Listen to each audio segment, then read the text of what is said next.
The morning sun cast golden rays through the airport terminal as Maya Johnson adjusted her baby carrier, holding 3-month-old Elijah close to her chest.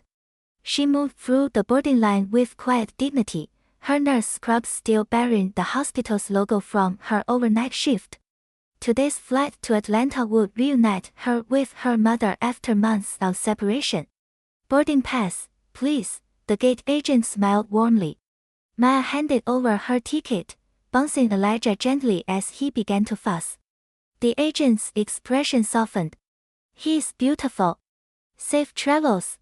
Maya nodded gratefully and walked down the jet bridge, unaware that her journey was about to become a fight for justice itself. Flight attendant Sandra Mitchell stood at the aircraft entrance, her blonde hair pulled back severely, eyes blue eyes scanning each passenger with practiced judgment. When Maya approached, Sandra's welcoming smile vanished instantly. Excuse me, Sandra blocked the aisle with her arm. You can't bring that thing into first class.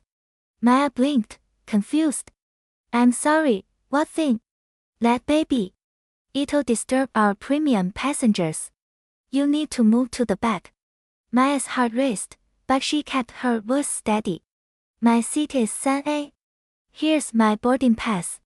She extended the document with a trembling hand. Sandra barely glanced at it. I don't care what your pass says. People like you don't belong up here.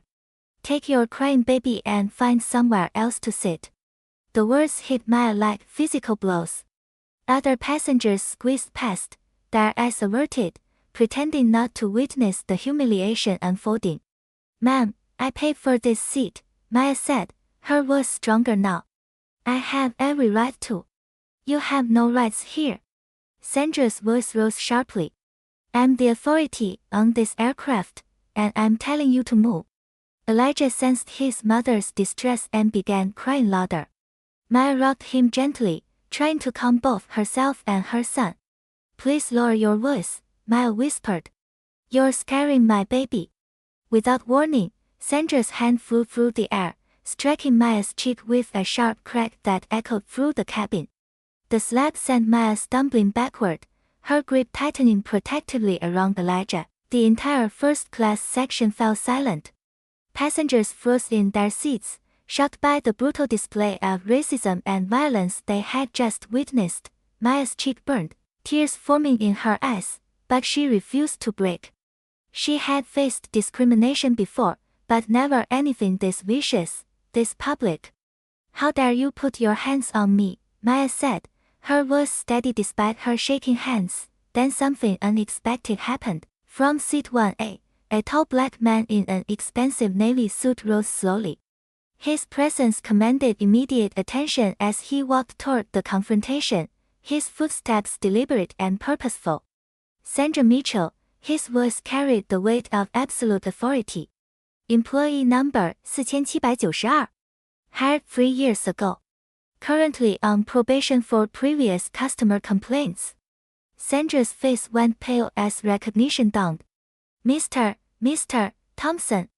That's CEO Thompson to you, Marcus Thompson replied coldly. And you just assaulted a passenger in front of 50 witnesses. The cabin erupted in whispers as passengers realized they were witnessing something extraordinary. The airline's chief executive had been sitting among them, watching everything unfold. Marcus turned to Maya with genuine concern. Ma'am, I am deeply sorry for what you just experienced. This behavior is absolutely unacceptable and does not represent our company's values. Sandra began backing away, her bravado crumbling. Sir, I was just. She was being difficult. She was being black, Marcus cut her off sharply. And you decided that was reason enough to humiliate and assault her. He pulled out his phone, dialing security. This is CEO Thompson. I need security to gate 12 immediately. We have a situation requiring immediate termination and arrest. Marcus looked directly at Sandra. You're fired, effective immediately. Security will escort you off this aircraft and into police custody for assault. The passengers watched in stunned silence as justice unfolded before their eyes. Within minutes, airport security arrived. Sandra was escorted away in handcuffs, her career and freedom destroyed by her own hatred and violence. Marcus addressed the entire cabin through the intercom. Ladies and gentlemen, what you witnessed today was completely unacceptable. This company has zero tolerance for racism or violence. We will do better. He approached Maya again, his voice gentle.